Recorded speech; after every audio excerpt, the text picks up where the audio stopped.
Oke, baik. Assalamualaikum warahmatullahi wabarakatuh. Waalaikumsalam warahmatullahi Waalaikumsalam warahmatullahi wabarakatuh. Warahmatullahi wabarakatuh. Baik ya, hari ini kita di pertemuan ketiga ya. Di pertemuan ketiga, eh, kita kemarin sudah membahas ya tentang bentuk-bentuk perusahaan ya. Mulai dari badan hukum perusahaan, seperti apa gitu ya. Nah, mulai dari yayasan, ada bentuk perusahaan, bentuk CP, bentuk firma, bentuk PT ya. Nah, itu adalah kemarin bentuk-bentuk perusahaan. Nah, hari ini di sesi ketiga ini kita akan membahas berdiskusi tentang hukum perikatan dalam jual beli ya. Kelihatannya sudah tampil ya. Nanti kalau slide-nya tidak tampil, tolong diinformasikan ya. Nah, pembahasan kita merambah hukum nih. Bagaimana nih saran dalam hal jual beli? Nah, jual beli teman-teman di sini berarti diartikan teman-teman harus semaksimal mungkin nih ada ikatan ya, ada keterikatan di dalam jual beli. Nah, ada hukum terikatan di dalam jual beli ini. Nah, subtopik yang akan kita bahas ya untuk pertemuan hari ini adalah tentang pertama adalah definisi jual beli ya. Kalau namanya jual beli berarti ada penjual dan ada pembeli di dalamnya kan. Yang kedua, nanti kita akan membahas tentang sumber hukum perikatan jual beli itu apa. Yang ketiga adalah bagaimana metode pembayarannya, kemudian yang keempat adalah prestasi dan akibatnya seperti apa. Ini pokok bahasan di pertemuan sesi ketiga ini. Nah, definisi jual beli. Jual beli dalam bahasa Inggris adalah sell ya, atau verkoop ya. Dalam bahasa Belanda koop en verkoop. Nah, ini merupakan sebuah kontrak atau sebuah perjanjian. Nah, di mana ketika membeli ini kan ada akad ya, antara kedua belah pihak, antara si penjual dan si pembeli yang sama-sama mengatur adanya perikatan, adanya perjanjian dan persetujuan untuk terjadinya transaksi, adanya pertukaran ya antara mungkin barang dengan uang atau mungkin barang dengan barang atau perjanjian dalam bentuk kerjasama lainnya. Yang penting terikat di sini adalah prosesnya dia ada transaksi jual beli. Ya, ini adalah definisi dari jual beli. Kemudian yang dimaksud dengan jual beli di sini dikatakan sebagai suatu kontrak di mana satu pihak ya, yakni yang disebut pihak penjual mengikatkan dirinya untuk menyerahkan suatu benda. Nah, si penjual dia menyerahkan suatu benda. Benda itu bisa benda yang bisa dibawa kemana-mana atau benda yang diam ya. Benda yang diam itu berarti kan seperti tanah kan. Itu kan nggak bisa kemana-mana, bangunan itu benda yang diam. Tetapi benda diam itu memiliki nilai, memiliki harga, memiliki value, sehingga nanti di antara si penjual ini dia bisa menyerahkan benda tersebut ya.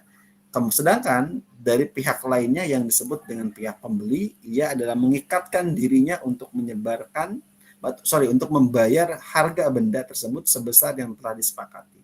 Jadi yang jelas kesepakatannya itu tergantung dari mana? Tergantung di antara kesepakatan dua belah pihak. Sehingga dengan kedua belah pihak tersebut ya antara si penjual sama pembeli itu sudah sama-sama setuju, sudah sama-sama menyemakati dengan apa? Dengan nilainya itu berapa nominalnya, sehingga terjadilah pertukaran antara barang ya atau benda yang ada di penjual tersebut ditukar dengan si pembeli dengan membayar ya harga terhadap benda tersebut. Nah, ini adalah transaksi dari yang namanya jual beli. Nah, kemudian kewajiban pihak penjual. Nah, di sini ada kewajiban pihak penjual. Di mana kewajiban pihak penjual ini dalam suatu kontrak jual beli, ini di samping kewajiban untuk menyerahkan barang ya, secara hukum juga dibebankan kewajiban untuk menanggung. Apa nih menanggungnya? Yang pertama adalah menanggung atau menjamin bahwa penguasaan benda atau aman dan tentram ya. Benda tersebut aman dari klaim pihak ketiga dan atau benda tersebut itu atas kepemilikannya. Jadi tidak ada istilahnya benda tersebut itu atau mungkin alat tersebut atau mungkin tanah tersebut atau rumah tersebut itu diklaim sama pihak ketiga, oh ini punya saya, kok diperjualbelikan gitu. Jadi dibuktikan dengan apa? Dibuktikan dengan hak milik. Sertifikat hak milik itu penting. Sama Anda mau jual beli mobil sama, itu harus jelas. Surat-suratnya, STNK-nya bagaimana, BPKB-nya bagaimana, itu harus jelas. Sehingga dengan kejelasan mereka bisa menanggung atau menjamin ya bahwa penguasaan benda tersebut aman dan tentram. Yang kedua adalah pihaknya itu bisa menanggung atau menjamin bahwa pada benda tersebut tidak ada cacat yang tersembunyi, dijelasin, ya kan? Kekurangannya apa, kemudian batasan-batasannya mana, kalau itu dalam bentuk tanah ya kan, atau bentuk bangunan apa gitu. Sehingga tidak ada dusta ya di antara kita gitu. Nah, di sini antara si penjual pembeli jelas gitu. Jangan sampai ada yang disembunyikan, sehingga jika ada disembunyikan, ketika nanti ada komplain dari dalam hal ini pembeli dan tidak ada perjanjian tersebut, maka itu bisa dibatalkan perjanjiannya. Sehingga harus jelas nih kesepakatannya. Biasa kalau perjanjian apapun tuh, kalau misalnya dia dalam bentuk kendaraan sih jelas ya. Jadi dia langsung diserahkan BPKB dan STNK-nya dan kunci dan kendaraannya. Kemudian kalau misalnya dia bentuk rumah, biasanya itu diinikan oleh notaris biasanya. Karena dia adalah pencatat ya yang namanya transaksi, adanya akta jual beli AJB. Nah, itu dijelaskan per poin-poinnya apa, kemudian disepakati harganya nominalnya berapa, kemudian setelah itu juga ada pajak yang harus dibayar oleh pihak penjual dan pihak pembeli bagaimana, sehingga pemindahan tangan itu jelas. Dan dari AZB itu bisa berpindah menjadi sertifikat kepemilikan. Nah, sumber hukum ya, kontrak jual beli, yang pertama itu ada yang namanya Kitab Undang-Undang Hukum Perdata. Nah, ini adalah buku ketiga ya tentang perikatan, nah, di mana KUHP ini tetap dia berpengaruh sebagai pedoman di dalam kontrak jual beli. Yang kedua adalah Undang-Undang tentang Pertanahan. Sejauh mana menyangkut dengan jual beli tanah nih, pertanahannya bagaimana.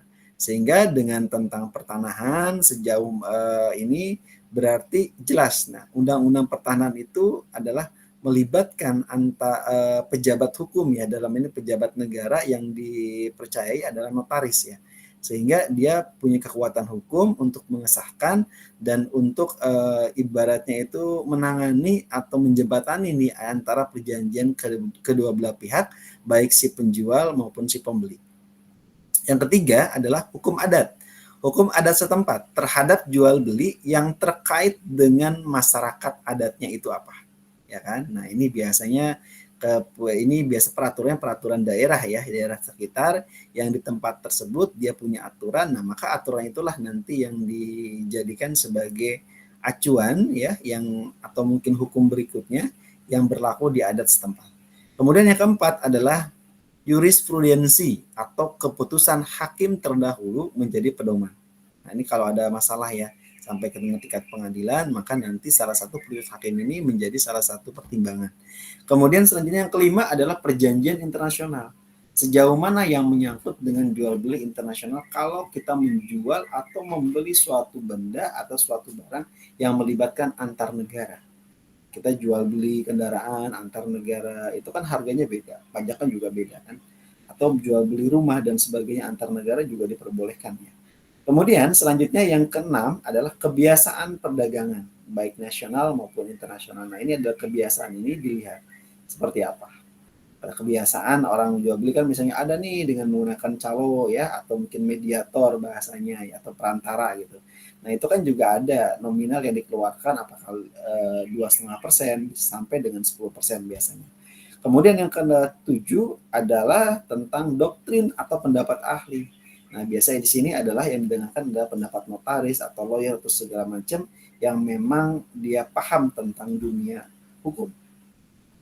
Hukum perikatan dalam jual beli. Nah, dalam hukum perdata, suatu perjanjian hendaknya memenuhi syarat-syarat yang tercantum dalam pasal 1320 KUHP, ya, Kitab Undang-Undang Hukum Perdata. Antara lain, adanya kata sepakat antara pihak. Kecakapan para pihak ini, nah, dalam membuat suatu perjanjian terhadap suatu hal yang tertentu dan suatu sebab yang halal. Nah, berarti objek perjanjian itu merupakan objek yang halal ya. Jadi jelas kepemilikannya milik dia sendiri, sehingga ketika diperjualbelikan tidak ada orang yang mengklaim, tidak ada orang yang mengambil dan segala macam, kan hak miliknya hak milik pribadi atau hak milik sudah menjadi hak miliknya. Kemudian syarat-syarat ini perlu dipatuhi ya, supaya tidak ada pihak yang merasa dirugikan selama perjanjian tersebut berlangsung. Nah, inilah hukum perikatan jual beli. Kemudian dalam hubungan perikatan atau perjanjian ini terdapat dua subjek hukum ya. Ada namanya kreditur, ada namanya debitur. Jika mereka mengajukan kredit ya, atau jika dia melakukan debitur. Biasanya kan ada melibatkan nih, jual beli itu melibatkan perbankan. Sehingga nanti pendanaannya itu yang dibayar adalah perbankan. Atau urusan si pembelinya. Dia ibaratnya minjam ke bank dan segala macam, itu urusannya pihak pembeli dengan pihak perbankan. Yang jelas si penjual dia menerima uang ya, menerima uang dari perbankan atau dari pembeli langsung tidak masalah. Nah, biasanya melibatkan artinya kreditur dan debitur namanya tersebut. Kemudian, kreditur itu apa? Kreditur itu adalah seseorang yang berhak mendapatkan prestasi, sedangkan debitur adalah seorang yang punya kewajiban yang memenuhi prestasi tersebut dalam bentuk kewajiban pada kreditur. Yang ini adalah orang yang memberikan kreditur. Biasa kan kalau misalnya ini sama. Terus kalau debit adalah orang punya kewajiban. Biasa kan namanya saldo di bank itu kan kita nggak pengambil namanya kartu debit, kartu buat ngambil gitu. Nah kalau debit berarti uang kita dipotong, berarti uang kita diambil untuk melunasi atau membayar yang namanya kewajiban. Kalau kreditur berarti kita ada satu prestasi di situ apa? Nabung misalnya atau ada uang masuk dan sebagainya, itu adalah kreditur. Suatu hubungan perikatan ini hanya akan terjadi jika terdapat kesepakatan antara kedua belah pihak di sini. Kalau nggak ada kesepakatan di antara kedua belah pihak, maka itu tidak bisa kita katakan sebagai sebagai perjanjian atau perikatan. Sebentar ya, kita nunggu azan dulu ya.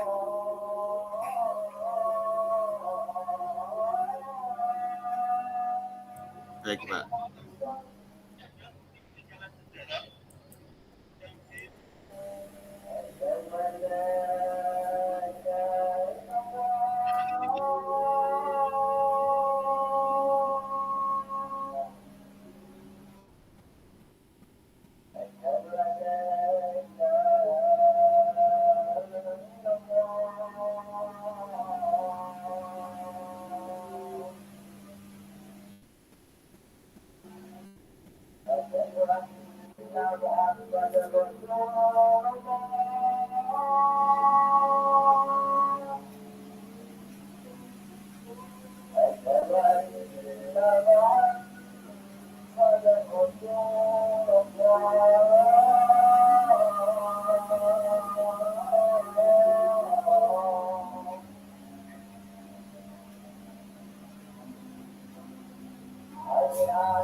Baik, kita lanjutkan. Nah, tadi ya, kita berarti yang namanya hukum perikatan dalam jual beli, di sini harus ada yang namanya kesepakatan di antara kedua belah pihak, baik si penjual maupun si pembeli. Nah, kemudian perikatan yang tidak akan timbul jika tidak terdapat satu pihak yang mendapatkan haknya dan satu pihak yang melakukan kewajiban, ya kan? Kalau kita menjual sesuatu, hak dan kewajiban tetap di situ harus ada, ya kan? Si penjual dia menjual bendanya, diberikan bendanya, dia mendapatkan yang namanya haknya, dia memberikan kewajiban memberikan bendanya, kemudian hak dia mendapatkan uang di situ. Dan kebalikan, jika seorang penjual dia mendapatkan benda yang dia beli, ya kan, atau mungkin alat yang dia beli, kemudian dia memberikan kewajiban untuk membayar kepada pembelinya. Nah, ini adalah hukum keterikatan.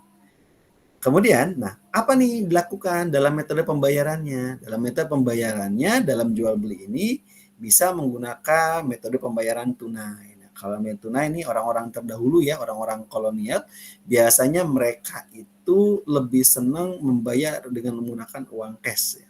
Kalau harganya 1 miliar, nah bank untuk mengeluarkan uang 1 miliar itu lama ya, butuh waktu lama. Karena perbankan tuh kalau ngambil uang 25 juta ke atas pun harus janjian 3 hari sebelumnya agar disiapkan gitu ya. Karena ketika uang sudah masuk ke bank, hitungan jam uang itu langsung berpindah kemudian berputar. Ya kan berputar, mereka uang tersebut tuh untuk terjadinya perputaran uang gitu kan. Jadi tidak melekat dia ada di bank tersebut gitu. Makanya bank itu kan merupakan dana kumpulan-kumpulan dari beberapa bank setempat. Nah, mungkin jika ada pengambilan 25 juta ke atas atau mungkin 1 miliar lebih, itu mereka butuh waktu yang kurang lebih sekitar berapa hari untuk mengumpulkan semua uang yang ada di bank cabang terdekat gitu. Kemudian kedua adalah dengan menggunakan metode pembayaran cicilan. Cicilan itu berarti bisa nyicil ke perbankan atau bisa nyicil kepada pembeli, ya kan? Dengan cara apa? Dengan cara pengikatannya dikuatkan di notaris ya, sehingga ada perjanjian yang sah ditandatangani oleh pejabat negara gitu kan. Ketiga, metode pembayarannya dengan kartu kredit. Boleh nggak? Boleh. Nah, kartu kredit nanti berarti dia membeli secara cash ya kan kepada si pembeli, tetapi dia meminjam uang kepada pihak ketiga ya kan, yang dia bayar ya dengan menggunakan kartu kredit tersebut. Kemudian keempat ada apa? Metode pembayaran dengan memakai kartu debit. Nah, kalau kartu debit ada duitnya, ya kartu kredit nggak ada duitnya dia minjem. Kalau kartu debit berarti orangnya punya duit, ya kan? Nah, tinggal gesek ATM saja, kemudian setelah itu bisa dibayar ya dengan menggunakan saldo yang ada di ATM tersebut. Yang kelima adalah metode pembayaran dengan cek. Nah, sama nih, cek ini cuma selembar kertas ya, selembar kertas yang memang dikeluarkan biasanya oleh perbankan, oleh bank itu kepada pemilik yang punya rekening perusahaan. Atas nama perusahaan, atas nama CP, nama yayasan, itu cek tersebut tuh bisa dituliskan dengan nominal dan bisa dicairkan ya kan kepada perbankan ya dengan nanti melampirkan KTP yang sesuai dengan nama di orang tersebut. Kemudian selanjutnya adalah metode pembayaran terlebih dahulu. Nah, ada mungkin dengan menggunakan DP terdahulu ya. Nah, kemudian ada lagi metode pembayaran dengan cara open account ya. Kalau open account itu biasanya melibatkan perbankan ya. Ada juga yang makan nomor virtual account dan segala macam, itu adalah dengan menggunakan perbantuan dari perbankan. Kemudian ada lagi metode pembayaran atas dasar konsiliasi, sama nih. Kemudian ada lagi metode pembayaran secara dokumentary ya, collection, barang yang dibayar setelah dokumen pengiriman barang atau shipping dokumen tiba di bank importir, itu boleh. Ada lagi metode pembayaran secara dokumentary kredit. Nah, kalau kredit berarti jaminan pembayaran telah ada setelah LC ya, setelah LC. Nah, diterbitkan dan pembayaran melalui bank pihak pembeli atau bank devisa meneruskan ke bank koresponden, nah tempat pihak si penjual beli itu. Ya, itu ya yang berhubungan dengan metode pembayaran dari jual beli tersebut. Nah, silakan nanti disepakati nanti mau mana saja gitu untuk metode pembayarannya setelah ada transaksi, setelah ada kesepakatan di antara kedua belah pihak. Nah, kemudian dalam kesepakatan jual beli, ya kan? Dalam kesepakatan jual beli, apakah semua pihak menjamin persyaratan? Ya kan? Apa semua pihak menjamin persyaratan? Nah, kita lihat one prestasi dan prestasi, ya kan? Ada kata prestasi adalah sesuatu yang harus dipenuhi debitur kepada kreditur. Itu prestasi. Prestasi juga dapat dikatakan sebagai utang terhadap kreditur yang mempunyai piutang. Kalau piutang kan harus bayar ya. Menurut KUHP pasal 1234 ya, terdapat 3 wujud prestasi. Ada yaitu memberikan sesuatu, melakukan sesuatu, dan tidak melakukan sesuatu. Kebalikan dari prestasi adalah wan prestasi. Nah, wan prestasi apa? Wan prestasi adalah keadaan di mana debitur tidak dapat memenuhi perjanjian kepada kreditur. Nah, ini biasanya ada kata prestasi. Oh, bagus nih, punya nilai positif. Tapi kalau dikatakan ini salah satu wan prestasi, berarti ini adalah kegagalan dari perjanjian ya yang tidak bisa memenuhi salah satu unsur dari perjanjian tersebut. Nah, ini adalah wan prestasi yang kurang baik kan. Kalau prestasi baik, kalau wan prestasi di mana dia perjanjiannya dia ada tidak dipenuhi salah satunya. Dalam hal ini, debitur tidak dapat memenuhi kewajibannya sehingga hak kreditur tidak terpenuhi ataupun sebaliknya, yaitu adalah wan prestasi. Nah, kata lain dari wan prestasi ini berasal dari bahasa Belanda ya, artinya wan prestati. Nah, yang berarti tidak dipenuhinya prestasi atau kewajiban yang telah ditetapkan terhadap pihak-pihak tertentu di suatu perikatan. Baik yang dilahirkan dari suatu perjanjian maupun yang timbul karena undang-undang. Ini wan prestasi. Wan prestasi dan akibatnya. Dalam hukum kontrak ya, model kontrak atas suatu kontrak adalah sebagai berikut. 1. Ada namanya wan prestasi berupa tidak memenuhi prestasi. Itu adalah wan prestasi tidak memenuhi prestasi. Yang kedua adalah wan prestasi berupa terlambat ya memenuhi prestasinya. Yang ketiga adalah wan prestasi berupa tidak sempurna memenuhi prestasinya. Nah, ini adalah wan prestasi dan akibatnya.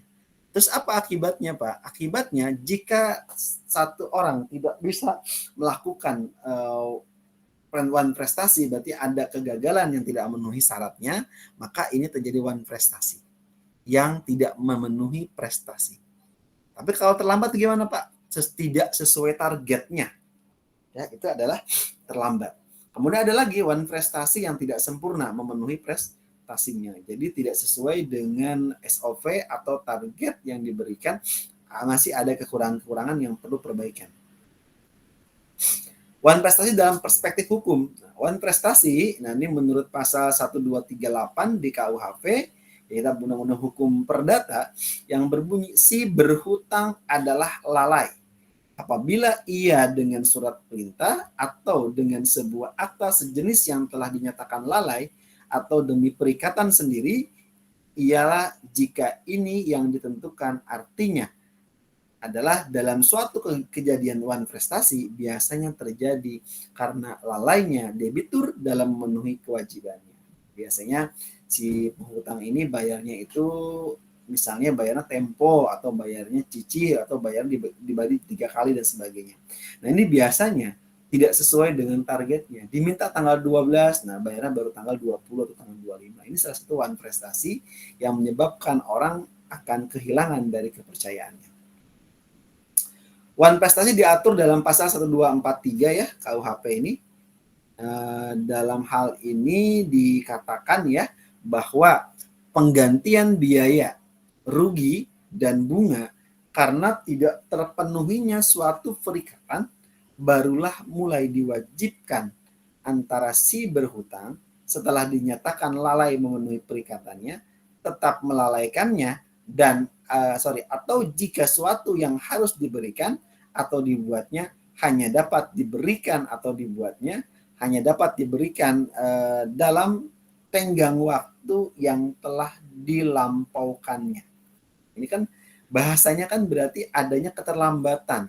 Kalau keterlambatan kan dalam perusahaan itu akibatnya fatal ya. Mungkin ada perjanjian yang dia inikan atau mungkin biaya yang harus dia selesaikan dan sebagainya. Ini salah satu wan prestasi yang kurang baik sehingga pergantian biaya denda dan sebagainya yang mengakibatkan terjadinya rugi, terjadinya bunga pun, nah itu dituntut ya, kemudian harus diganti rugi ya oleh seorang pembelinya. Bagaimana Pak kalau tidak terpenuhi prestasi? Jika tidak dipenuhinya prestasi dalam suatu hal perikatan, kemungkinan disebabkan oleh dua hal, yaitu yang pertama, kesalahan debitur. Karena kelalaian ataupun kesengajaan, kesalahan debitur ini dianggap dia lalai ya dalam ataupun dalam kesengajaan. Yang kedua adalah overmatch. Ini juga bisa disebut sebagai keadaan yang memaksa ya. Memaksa adalah suatu keadaan di mana debitur tidak dapat memenuhi prestasinya bukan karena inginnya, namun terdapat hal yang terjadi di luar kehendaknya. Nah, ini adalah overmatch ya. Nah, ini biasanya keadaan yang memaksa dan di mana seorang debitur ini tidak dapat memenuhi prestasinya ya, bukan karena keinginannya, namun ada hal lain yang di luar kehendaknya. Misalnya dia mau ini mungkin permasalahan di perbankan ya kan, mungkin dari sistemnya trouble dan segala macam, atau ketika kita bayar uang dengan cukup besar transfernya, kemudian nyampenya karena dia RTGS dan segala macam nyampenya 2-3 hari berikutnya, itu kan bukan kesalahan dari overmatch ya, bukan dari debitur, tapi kesalahan dari perbankan. Yang penting di antara kedua belah pihak ya, antara si penjual dan pembeli sama-sama berkomunikasi agar tidak ada ini ya, tidak ada dis di antara komunikasi mereka. Kemudian mengenai one prestasi dan akibatnya, nah dalam suatu perjanjian untuk menyerahkan suatu barang atau melakukan perbuatan, akan tetapi si debitur melakukan one prestasi, maka ada sanksi yang dikenakan atas debitur yang lalai atau alfa tersebut.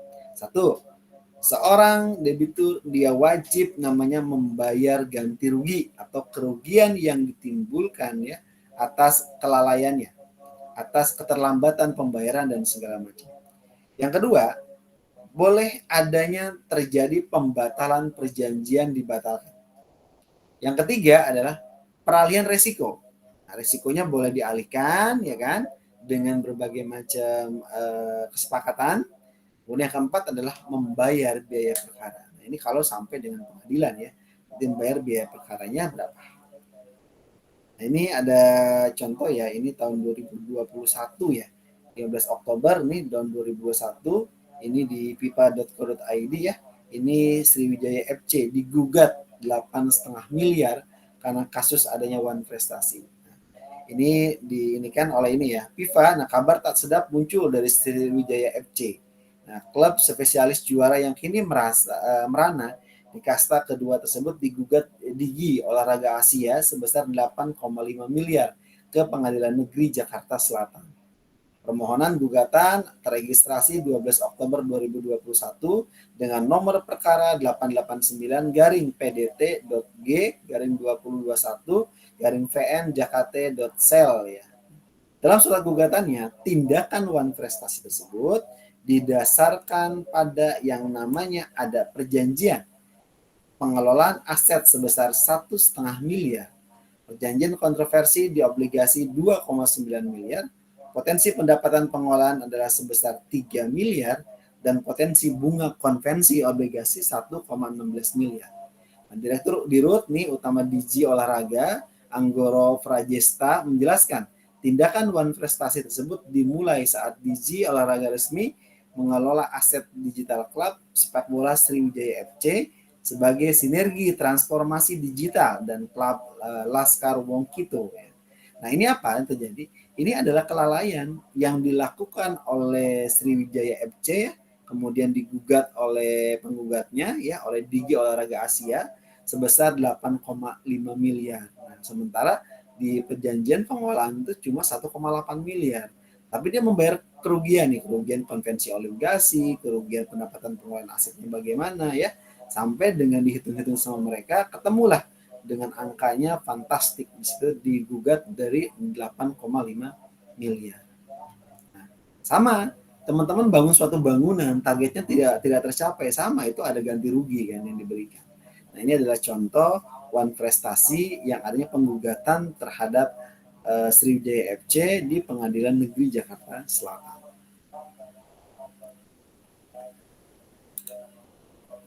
Nah, ini berikutnya. Pengembang kondotel ya, Deluxor Bali bantah adanya one prestasi. Nah, ini Akurat News ya, PT Merpati Abadi Sejahtera selaku pengembang kondotel di Deluxor Kuta Bali. Nah, ini dia melalui kuasa hukumnya Elja Sarip ya dan M. Oriza Al-Ghazali, dia buka suara soal isu gugatan Wan Prestasi yang dialamatkan kepada mereka. Nah, menurut Elja Sarip selaku pengacaranya, gugatan dengan nomor perkara 839-pt.g/2020-PN Jakarta Selatan juga ya, dan 840-PDTG/2020-PN Jakarta Selatan. Nah, ini tersebut masuk melalui Pengadilan Negeri Jakarta Selatan dan masih berjalan sampai saat ini. Ini udah lama nih, tahun berapa nih? Ini di sini berarti kalau dilihat ya, ini Oktober tahun 2021. Namun demikian, proses pembangunan kondotel de Luxor Bali ini yang terletak di Kuta ya, Bali, ini terus dilakukan ya, dan melakukan pembangunan fisiknya sudah selesai. Sertifikasi secara internasional juga dengan tahapan penyelesaian sebagai persyaratan membuat hotel bintang 4. Oleh karenanya, kondotel de Luxor ya dikatakan Elza tidak benar jika melakukan Wan Prestasi atasnya adanya suatu penipuan. Nah, ini boleh dilaporkan jika memang ada kesepakatan di antara kedua belah pihak yang tidak terpenuhi, baik terlambat, baik itu diganti atau seperti apa. Berikutnya,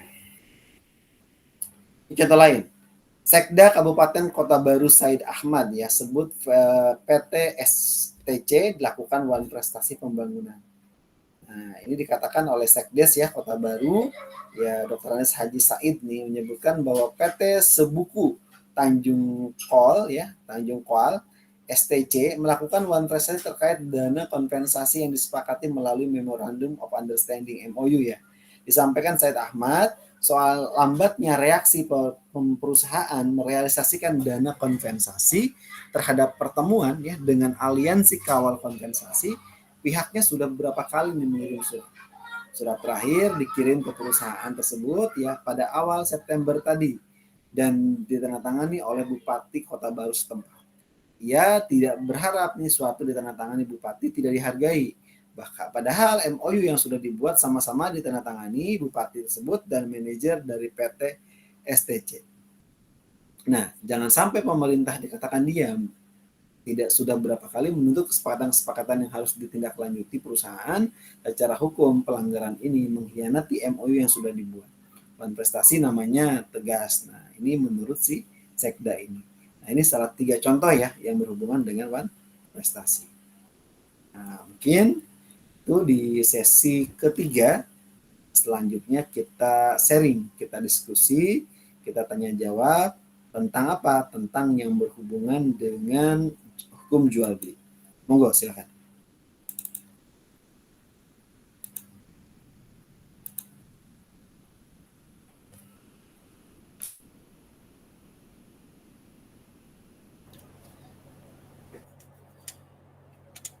Ya, Pak.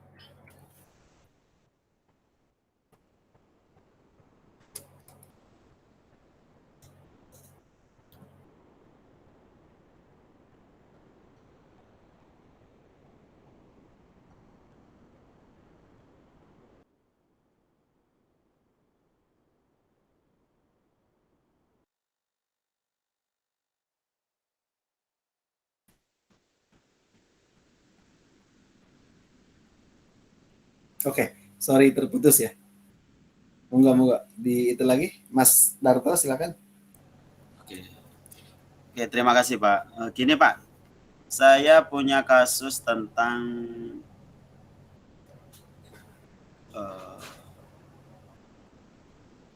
dana yang nggak kembali Pak. Jadi dari saya ngambil rumah hitungannya kan. Terus untuk developernya itu collab Pak. Dan dana saya itu bahasanya udah masuk, saya udah mengasuh rumah tapi unitnya belum ada. Kemudian saya melakukan permintaan pembatalan gitu Pak. Nah, di dalam permintaan pembatalan itu ada perjanjian yang berbunyi begini Pak.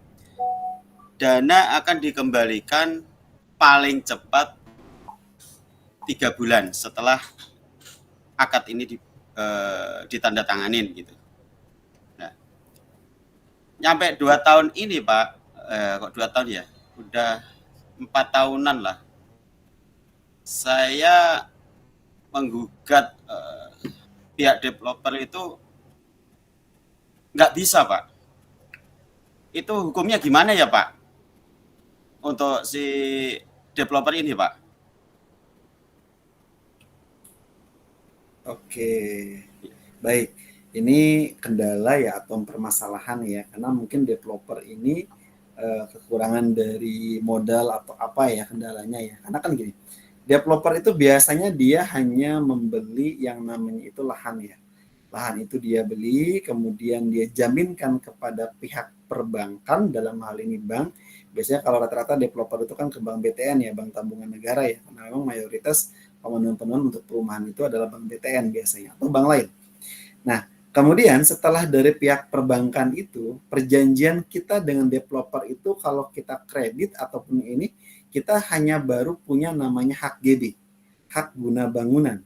Nah, kita akad jual beli atau akad kredit ketika kita membeli rumah tersebut dengan di hadapan notaris pun, itu kita akadnya tidak dengan developer ya, tapi dengan pihak perbankan.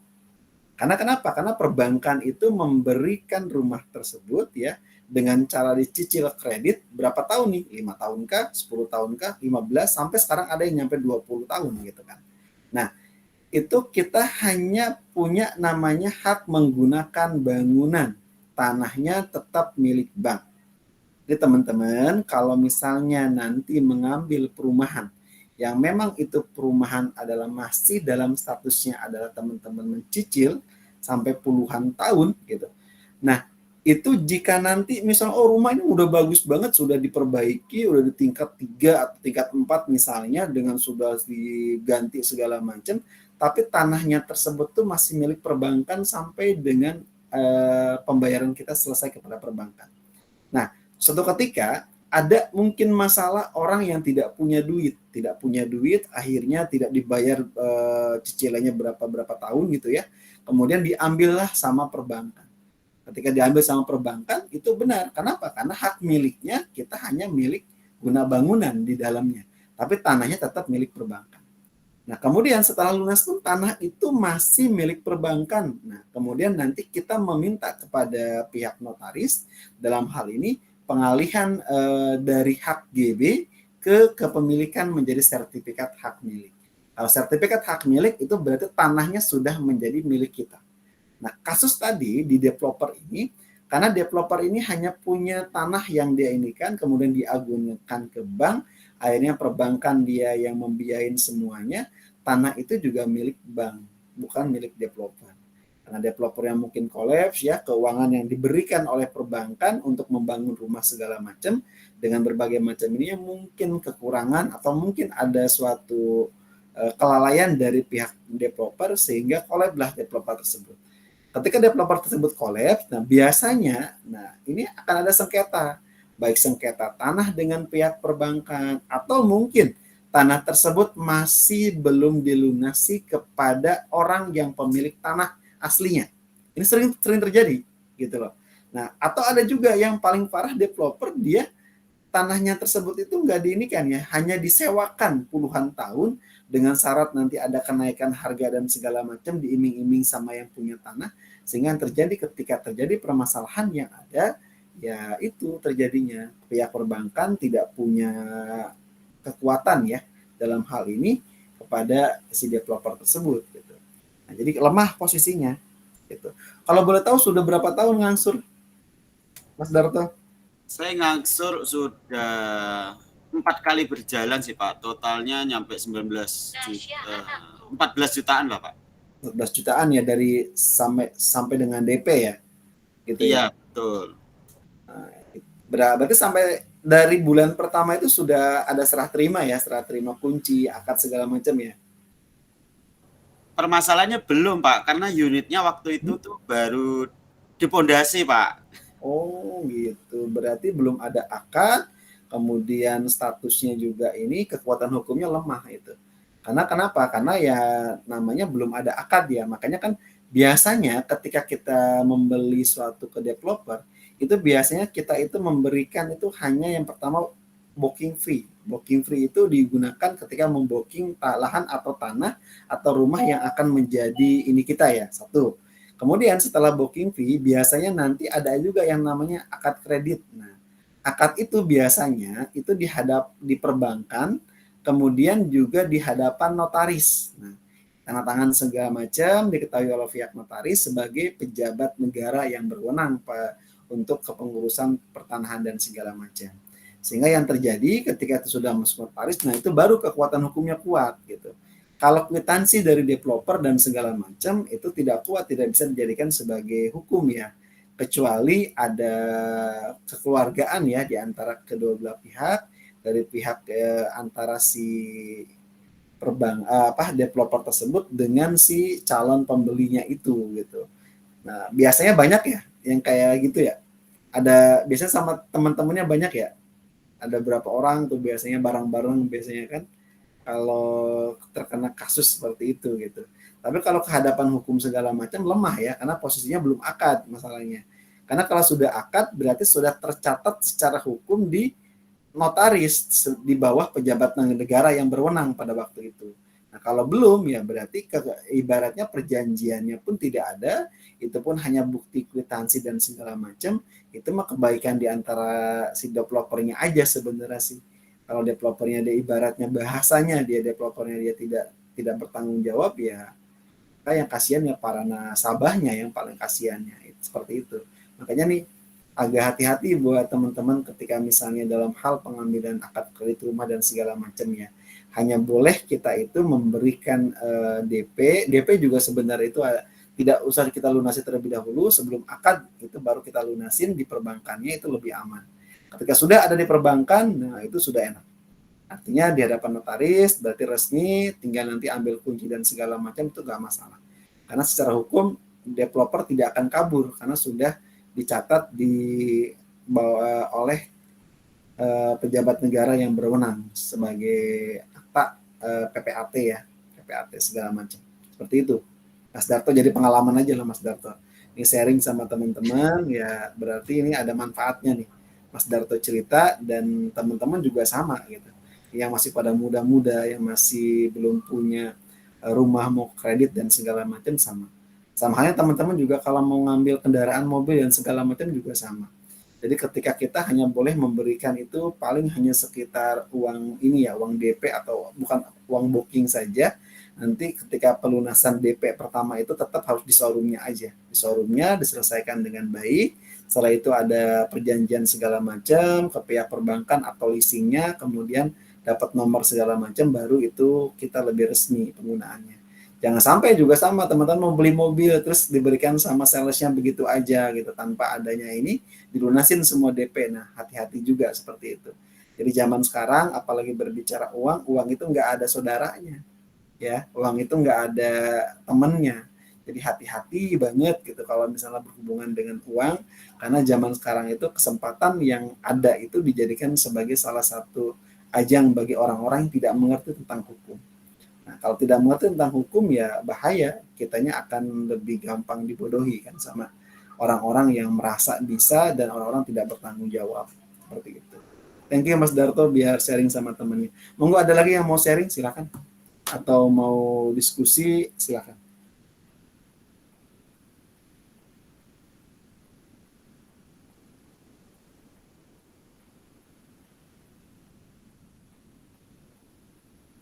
Ada?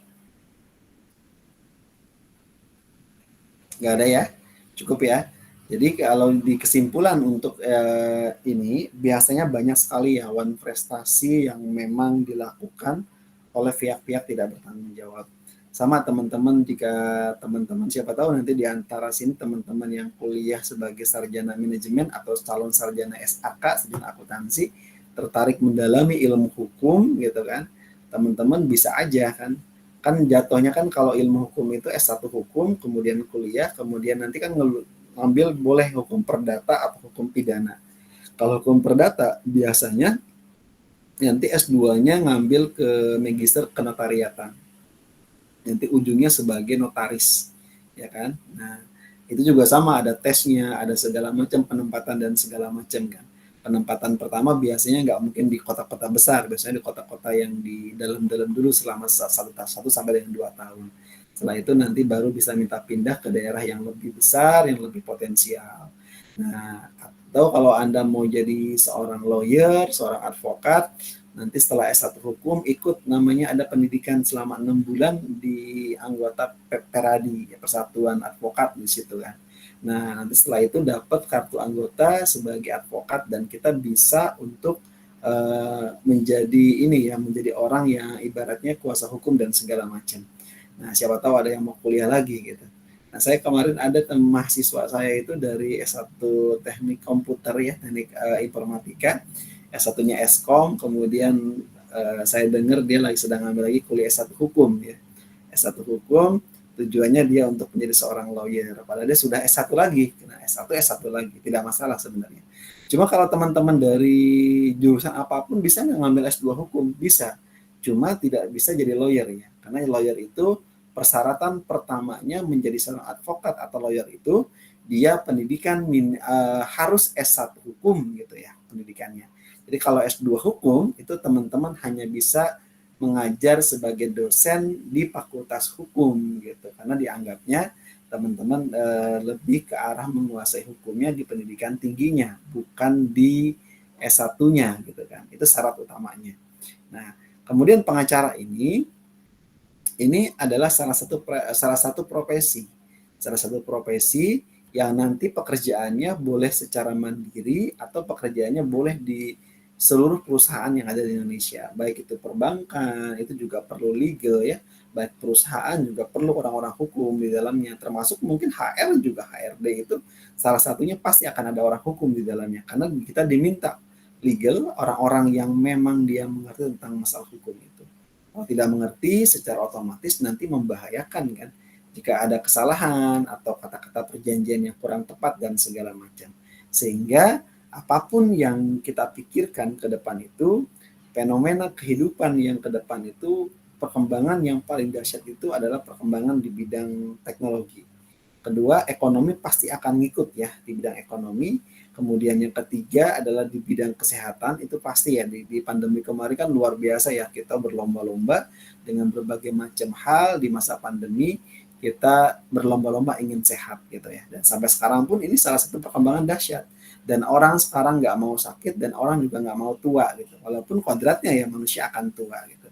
Apalagi perempuan sama gitu kan. Nah, konsepnya biasanya mereka akan ingin tetap tampil cantik ya, tetap bugar walaupun mereka di usia tua gitu. Nah, kemudian yang keempat itu adalah perkembangan di dunia hukum. Nah, dunia hukum juga salah satunya adalah kalau kita bisa mengerti hukum secara ini ya di Indonesia ini, maka kita minimal bisa menguasai diri kita dan orang-orang akan lebih sungkan dengan kita kalau kita mengerti hukum dan kita adalah orang yang ibaratnya menjadi orang yang lebih ya mengerti tentang masalah hukum itu lebih baik sebenarnya.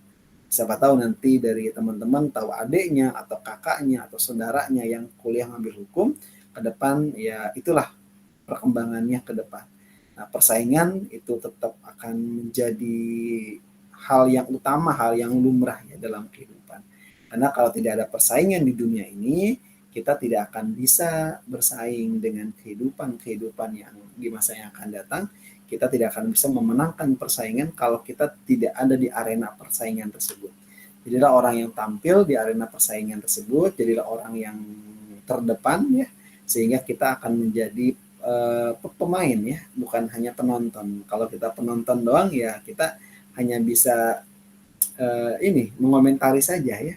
Kalau kita tidak bisa berperan. Tapi kalau kita pemain atau kita berperan di dalamnya, kita akan menjadi aktor, kita akan menjadi aktris. Nah, sehingga kehidupan kita dan persaingan kita bisa mengalahkan persaingan di antara orang yang hebat, di antara orang yang lebih hebat dibandingkan dengan kita. Gitu ya untuk sesi di yang pertama ini gitu. Nah, kalau tidak ada, saya rasa cukup untuk sesi pertama ya. Kita lanjut nanti di sesi yang kedua. Ini saya close dulu untuk ikut rekamannya ya. Teman-teman masih di ini yang sama saja. Saya akhiri untuk sesi pertama. Terima kasih. Assalamualaikum warahmatullahi wabarakatuh.